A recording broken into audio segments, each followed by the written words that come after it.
到你，却又惊雷起。长夜落日山河灼，你在缥缈云里花里，你在缥缈云里花里。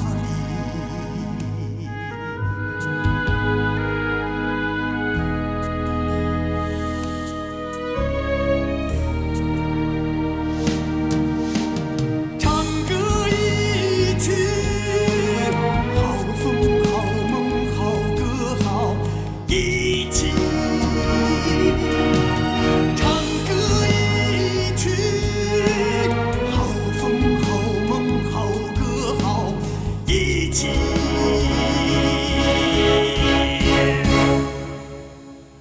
唱歌一曲。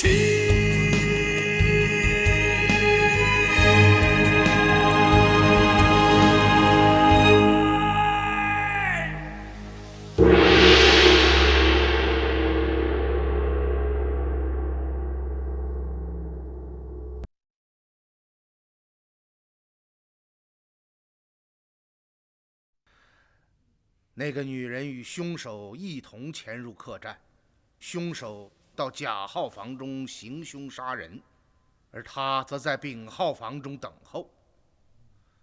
在酒席上，当我联想到此事，便更加着意地观察李氏。我发现他与何武奇的关系非常微妙，可以用若即若离来形容。这与一般夫妇的关系大相迥异。这一点我也有所察觉。后来，我们玩起了拆字的游戏。当我拆读了李氏所写的那个“色”字之后，你还记得他的反应吗？“色”字，水旁，双刃在上，止于下。双刃者，刀也；水者，血也。直者停滞不行也，也就是说，夫人近来所谋之事，定会遭遇血光之灾，而且难以成功。你是怎么？当时他脱口而出的那半句话，如果接续下去，应该是：你是怎么知道的？不错，看到他的反应时，我深感不解。就算是您说准了，他也没有必要那么吃惊啊。现在看来，您一定是说出了他最隐秘的事情。这个李氏不简单呐。李氏是何武奇的夫人，她为什么要杀死自己的丈夫呢？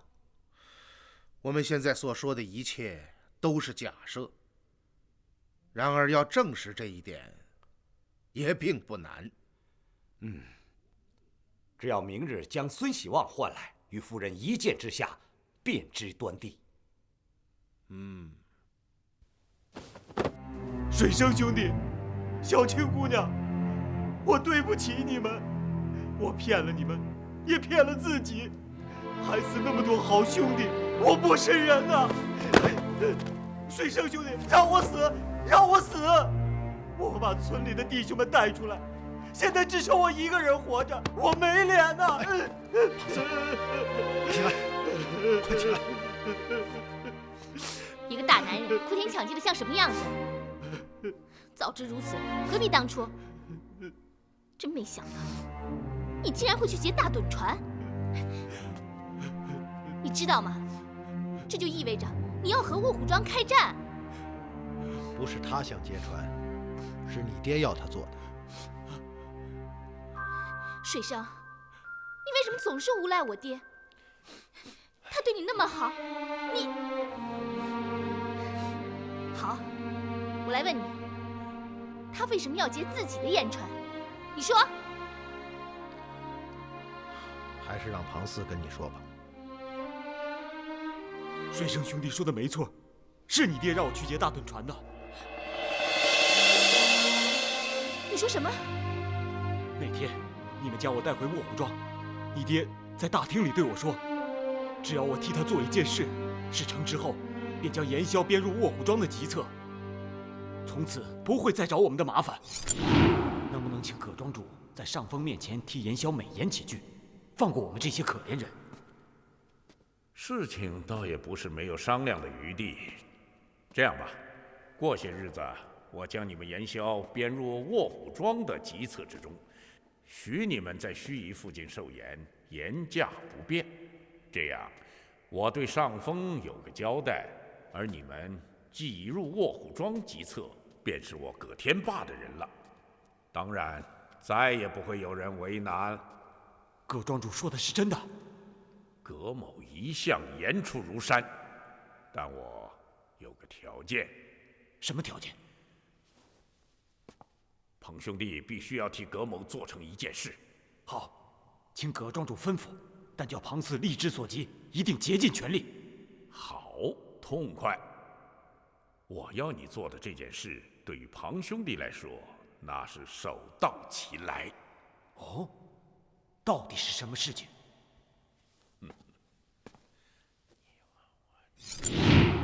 他让我率手下所有的严枭，趁夜进入飞云浦，杀死船上所有的人，将船上所载的食盐卸下运走。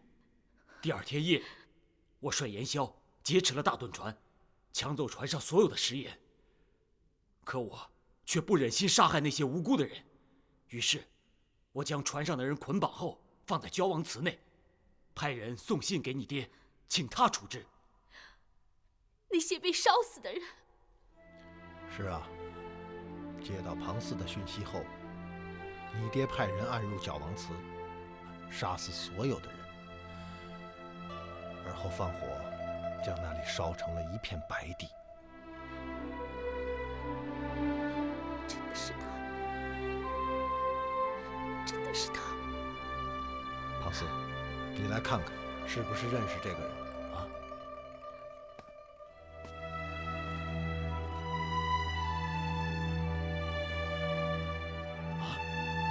是他，他就是大趸船上领头的，好像叫彭什么彭春啊，对对对，就是彭春。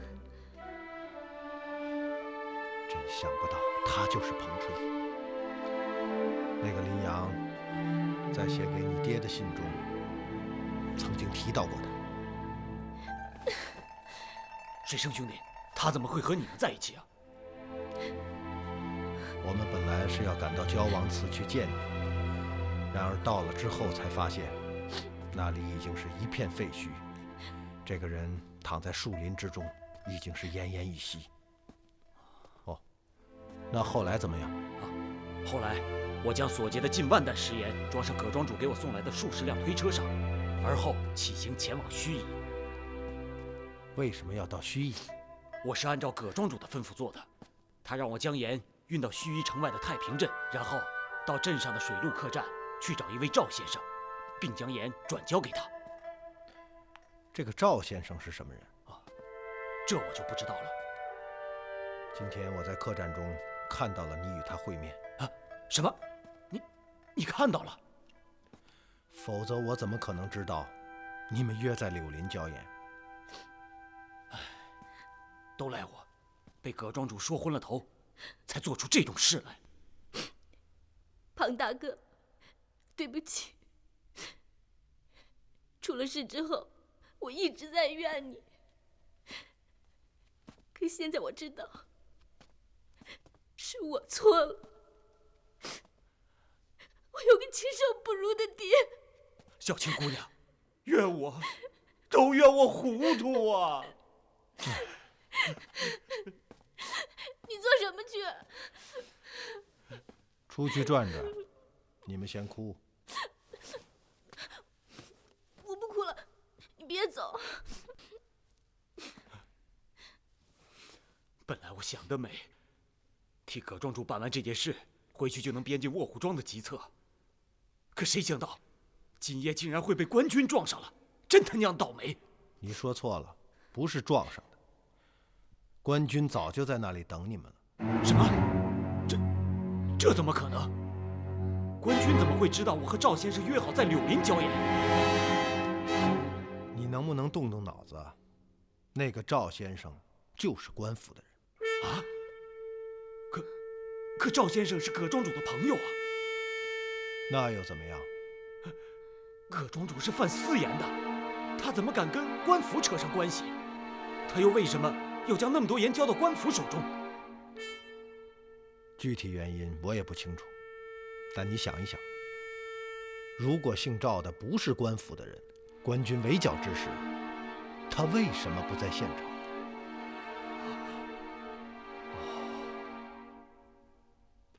那些官军就是他带去的，现在明白了吧？水生，你是说，这一切都是我爹设下的圈套？他诱使庞大哥劫船，而后把盐送到太平镇，最终让戒盐的赵先生除掉庞大哥和盐枭们。你们自己想一想吧。除此之外，还有什么能够解释现在发生的事情？是这样。太歹毒了，太歹毒了！我没有这样的爹，我没有这样的爹。小青姑娘，让他去吧。水生，你说这一切真的是葛庄主设下的圈套？无凭无据，我也不敢肯定。庞四，那个姓赵的是从盱眙来的，对吗？正是。一切等到了盱眙之后再说吧。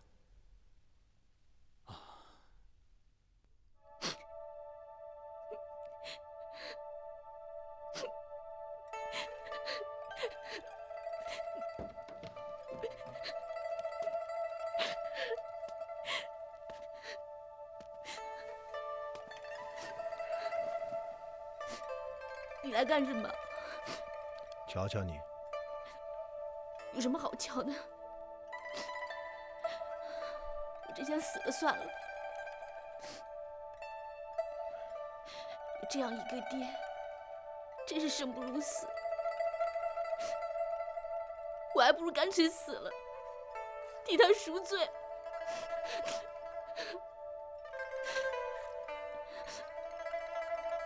你怎么不说话啊？首先，真想死的人不会说；其次，你就是死了，也赎不了你爹的罪。现在，我宁可是个孤儿，只要有你就够了。也许我从前还不如你爹呢。你就不能安慰安慰我吗？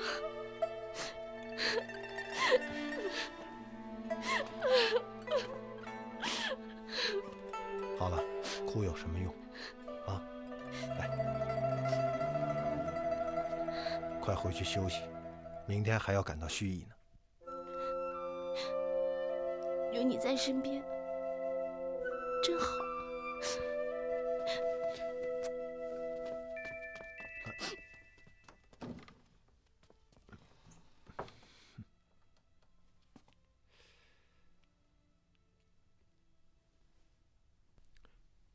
赵先生，这个赵先生究竟是什么人？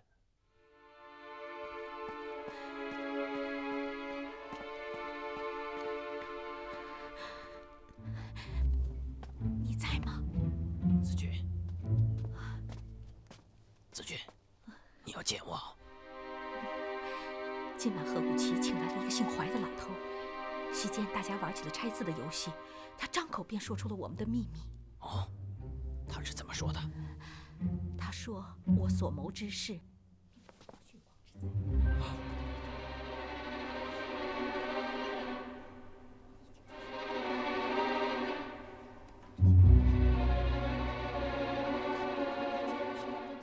放心，这一次一定能成功。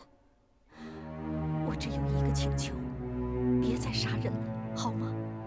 现在想回头，已经来不及了。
怎么又在想你的奸夫啊？你干嘛这么看着我？现在奸夫是靠不住了，只能靠我这个丈夫了。所以我劝你还是对我好一点儿，否则我一纸休书，你就只能到大街上和要饭的住在一起了，知道吗？孙喜旺，我跟你辛辛苦苦那么多年，你要是现在休了我，我就是做鬼也不会放过你。你要是真能狠下心来做鬼呀，我求之不得。做鬼，这绳子就在墙角，房梁也挺结实，你只要头往绳套里一钻，脚一蹬，马上就变成鬼了。也省得我因为讨了你这么个偷人的老婆，在人前丢人现眼。怎么？现在怕我休你了啊？几天前你不是还说吗？只要我写下休书，你立刻就走人，再回下头就是我养活的吗？现在怎么变得这么快呀？啊，你的本事呢？本事呢？孙喜旺，你个窝囊废，这辈子头上戴绿帽，下辈子还是活乌龟。实话告诉你，老娘在外面就是有人了，而且比你强上100倍。你这个淫妇，这等事你竟然还有脸说出口，你真是浪荡成性，猪狗不如啊你！实话告诉你，若不是衙门管了此事，我早就把你和那个奸妇剁成肉酱了，你知道吗你？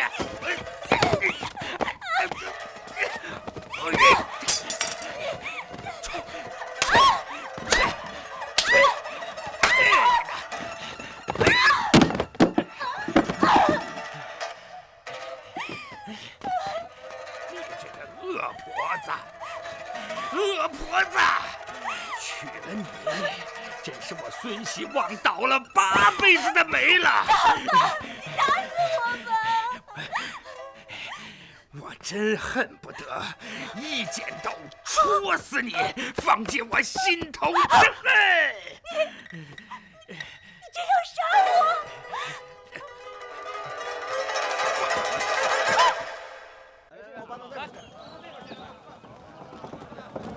快点啊！你们几个，快点！都搬过去了。慢点！再过来几个人。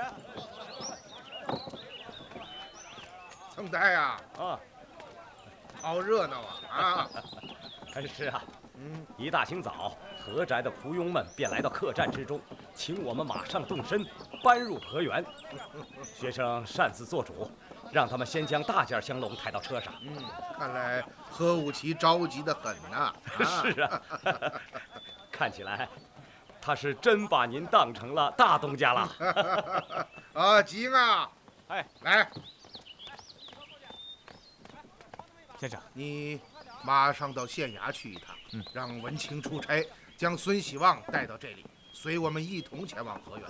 是我马上去办。好。来，总裁啊，你想一想，哟，县令大人，怀先生正找您呢。怀先生，县令大人放到那边，我正要让吉英去县衙见，想不到你就来了。怎么，先生要走啊？哦，何武奇让我搬入河源之中。哦，何武奇真的请您搬进河源？正是。啊，县令大人，我想请你出差，将孙喜旺带到这里，与我同进河源。哦，却是为何？当然是为了通衢客栈中发生的命案，我要让孙喜旺进入河源辨认凶手。先生啊，您是说凶手是何家的人？还记得孙喜旺在D字丙号房中看到的那个女人吗？当然记得。她是谁呀？现在还不好说。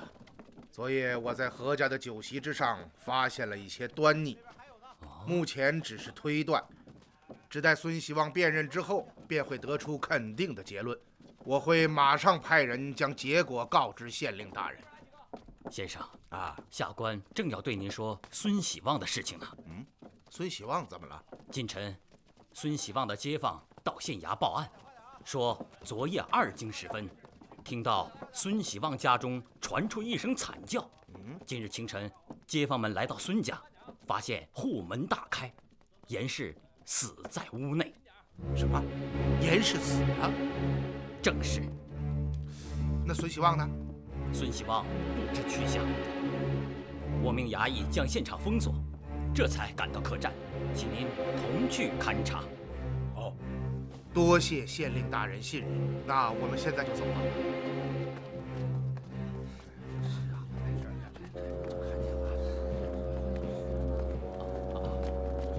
大人，这是本方的方正，另几个人是孙家的街坊邻里，今晨就是他们几个到县衙报案的。参见县令大人。都起来吧。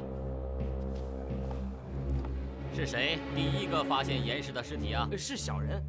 发现尸体之后，小人马上叫来了方正，一同到孙家查看，之后才到衙门报官。正是。你家住哪里啊？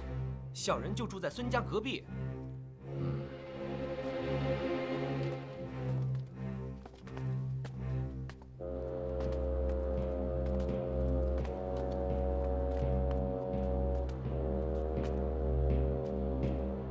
昨夜你听见什么声音没有啊？昨夜初更时分，小人听到孙家院内传来一阵大吵大闹之声。过了一会儿，房中传来一声惨叫，之后就没了声音。因为孙氏夫妇经常拌嘴吵架，弄得邻里皆知，因此小人也不以为意。没想到今天早起，小人出来打水，发现孙家的门大开着，小人觉得不对，便上前敲门，可没人搭理。于是小人叫上了几个街坊一同进去，发现严氏已死在房中。你听到孙氏夫妇吵闹是在初更时分？正是。那么听到惨叫之声是过了多长时间？也就是半顿饭的功夫。哦，这之间吵闹之声停过吗？惨叫之前好像停了一下。停了多久？很短，大约就是半盏茶的功夫吧。哦，你说孙氏夫妇经常吵闹？正是，这两口子在这条街上是出了名的。您知道，城里缺盐，天天但是闹得大家浑身乏力浮肿，连买卖都干不动了，谁还有劲儿吵架呀？可这两口子却是3天一小架，5天一大架，不光吵，还动手打。我都劝过好几次，街坊们都说，一看他俩打架那劲头，家里存盐一定多的是。他说的还真有些道理。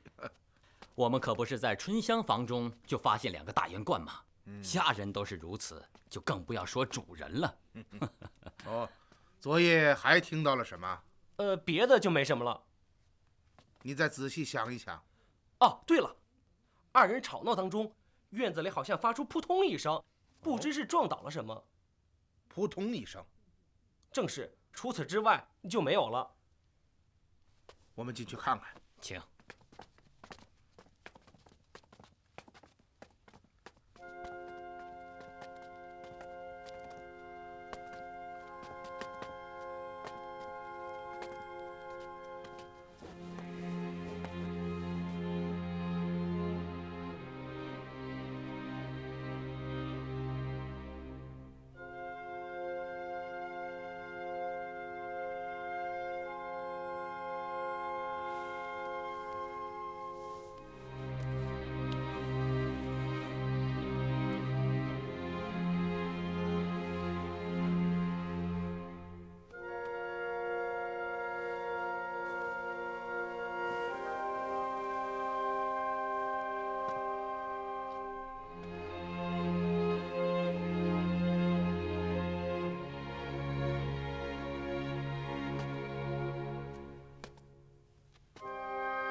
这里有只钗子。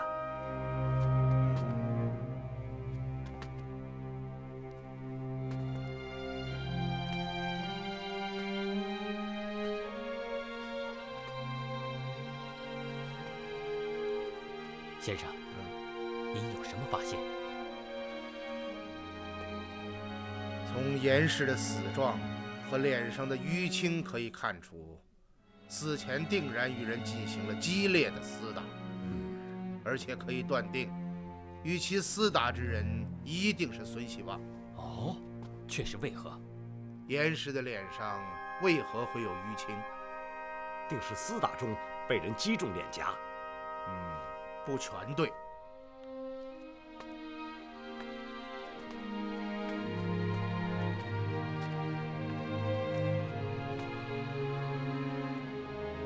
来，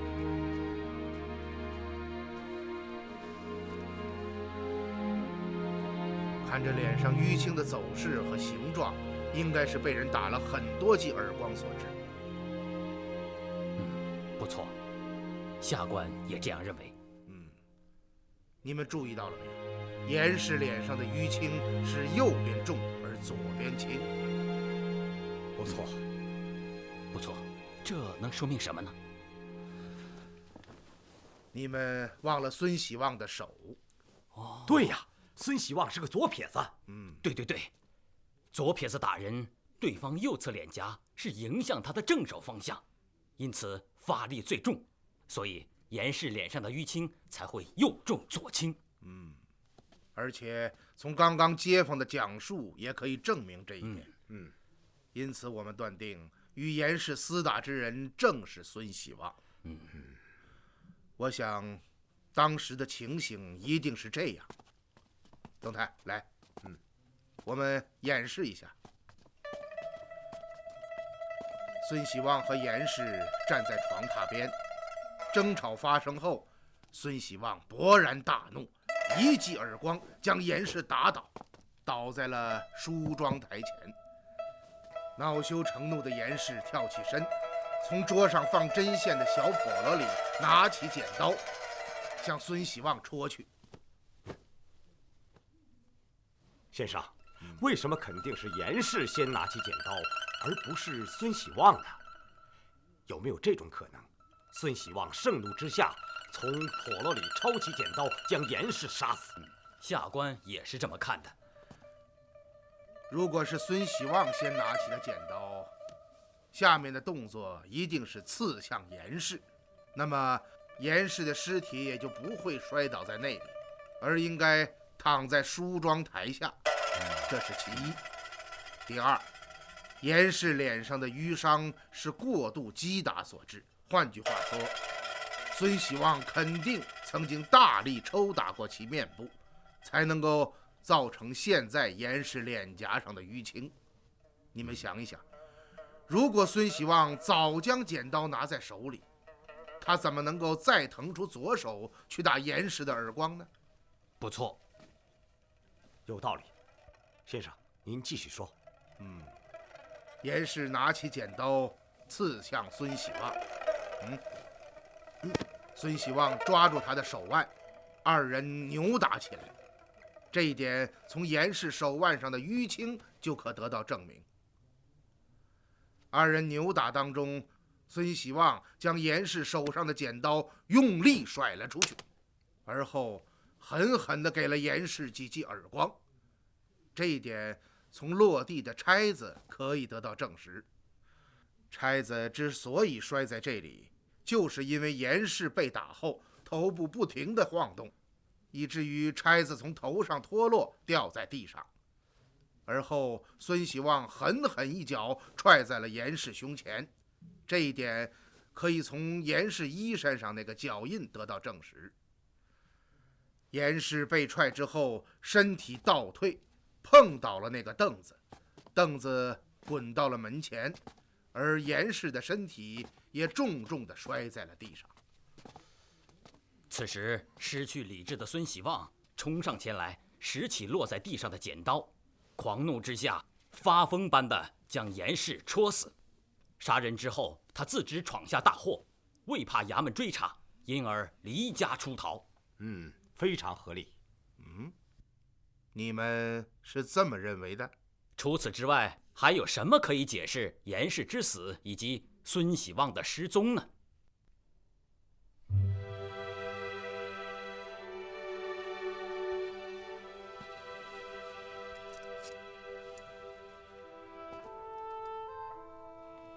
剪刀上印有左手的血手印，可以肯定，杀人者定是孙喜旺。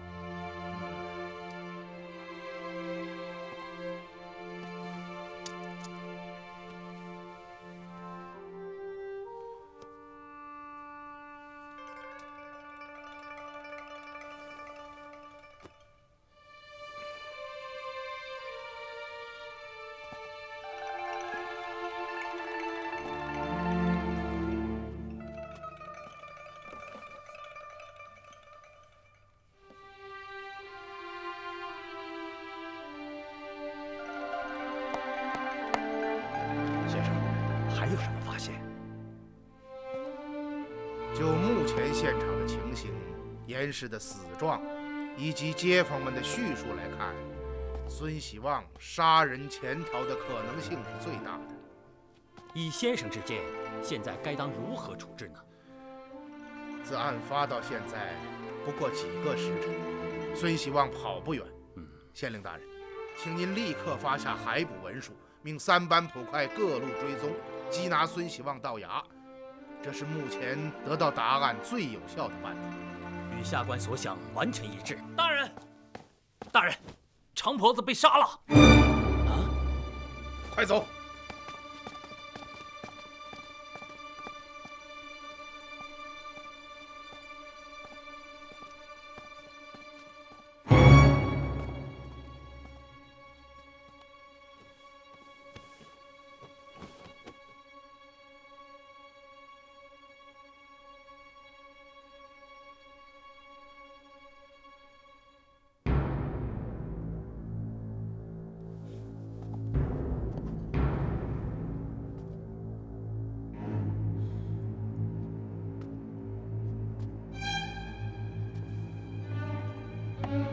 县令大人，我记得常家门前应该是有捕快日夜监视。正是。来人！大人，昨夜是谁负责监视常家？回大人，昨夜是小的值班。那么夜里有没有什么动静？没有，一切正常。你是怎么发现常婆子被杀的？往常常婆子起得很早，大概是卯时左右便已开门打水、洒扫庭宇。可今日到了4时，屋里还没有动静，小的觉得不对，便上前叫门，可屋里却无人答应。小的这才从后院翻墙而进，发现常婆子已被勒死在榻上。昨夜有没有发现什么人来找过她？没有啊，小的一宿大睁着双眼，这周围一点动静也没有。是。看来凶手定是越墙而入，从后门潜入屋中行凶。以现场的情形来判断，凶手潜入房中之时，常婆已经睡熟。凶手先是用铁质烛台重击其头部，致其昏晕，而后再用麻绳将其勒死。不错，看屋中的情况，确实如此。昨夜严氏被杀，无独有偶，常婆也在家中遇害。我想这2件案子当中，定有内在的关联。哦，内在关联。先生，您的意思是？我所说的内在关联，指的是作案动机。你们想一想，谁有动机杀害常婆子呢？首先，何武奇为了掩盖他与严氏通奸之罪，有可能遣人害死常婆，杀人灭口。可何武奇昨夜一直待在河园之内，没有作案时间。我并没有说是何武奇亲手杀死了常婆，他有可能派遣手下前来作案。先生，杀人灭口这种办法，乃是犯罪之人事到临急，为掩盖真情而使用的下策。而何武奇现在还并不知道通奸之事已露，他为什么要杀人灭口？我想，此案应该不会是他做下的。何武奇财大势大，他很有可能已经通过另外的渠道得知了通奸之事已经败露，因而行此杀人灭口之举。如果昨夜仅发生了长婆遇害这一桩案子，我们完全可以将他列为第一嫌疑人。然而，真正令何武奇脱却干系的，是孙记绸布店内发生的凶案。这两件案子几乎同时发生，而被害人严氏与长婆之间又有着紧密的联系，因此，这两桩命案独立发生，毫无关联的可能性几乎是零。我们姑且说，这两桩命案是同一凶手所为，而就何武奇来说，杀死长婆灭口是符合逻辑的。然而杀死严氏却有悖常理。通奸之事，严氏与其同罪，二人是一根线上的蚂蚱，谁也跑不了。因此，严氏绝不会咬出何武奇。这一点，何武奇心里非常明白。况且这二人恋奸情热，心头意合，何武奇是不会对严氏下此毒手的。是的，何武奇作案的可能应该可以排除了。那么，我们就不得不说到另外一个有作案动机的人——孙喜旺。孙喜旺，孙喜旺杀死严氏，这一点可以肯定。可是他为什么要杀死长婆子？你们还记得几天前狄春等人奉命监视孙记绸布店，发现严氏趁夜来到长婆家门前。当时孙喜旺也在场，他曾经说过一句话：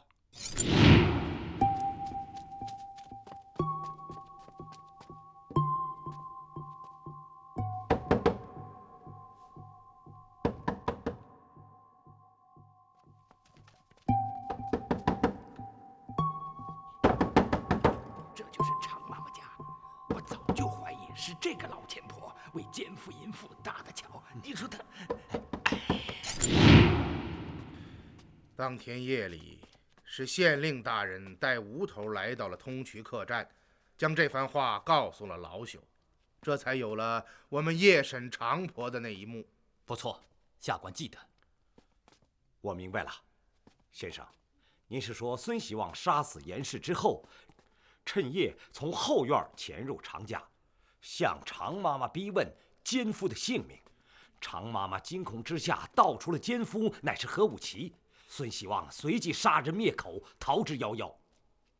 先生，对呀，我怎么没想到这一点？孙喜旺一直欲将奸夫淫妇除之而后快。他在昨夜怒杀严氏之后，索性一不做二不休，趁夜潜入常家，问清奸夫身份，而后将常婆子这个为严氏和何武奇牵线搭桥的刁妇勒死，以泄心头之恨。目前这一切还都是推理，并没有确凿的证据来支持，因此找到孙喜旺才是至关重要的。我想孙喜旺绝不会走得太远，从他杀死常婆子之举来看，他下一步就要对何武奇下手了。凭孙喜旺一介平民对付何武奇，谈何容易？但是世事难料，我们也不能疏忽大意。县令大人，我看这样，一方面你派出人手查找孙喜旺的下落，另一方面由你出面前往河源，面见何武奇，提醒他要注意安全。好，这两件事下官立即就办。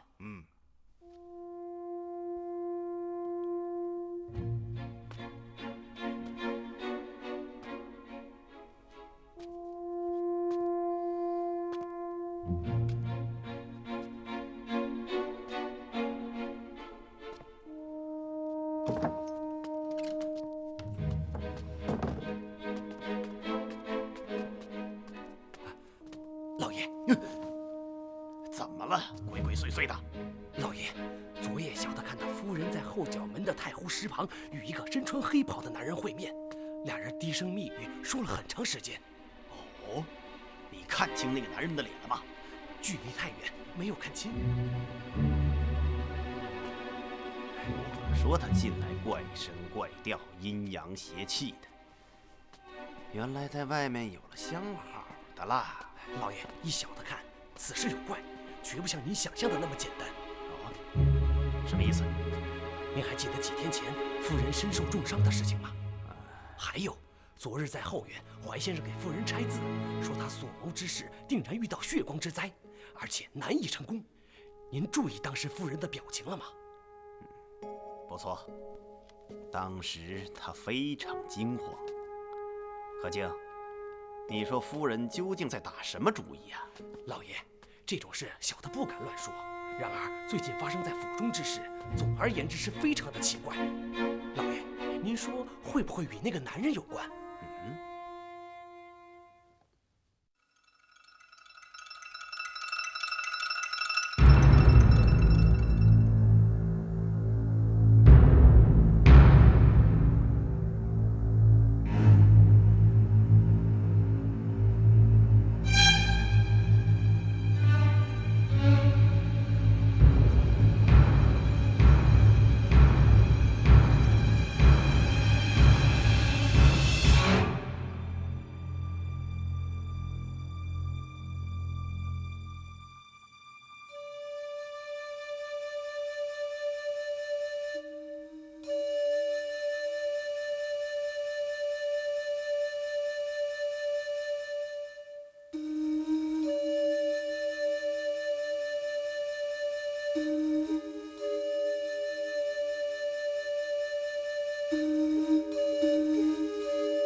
？Please subscribe this channel. Below the video, please leave comment, click like and share.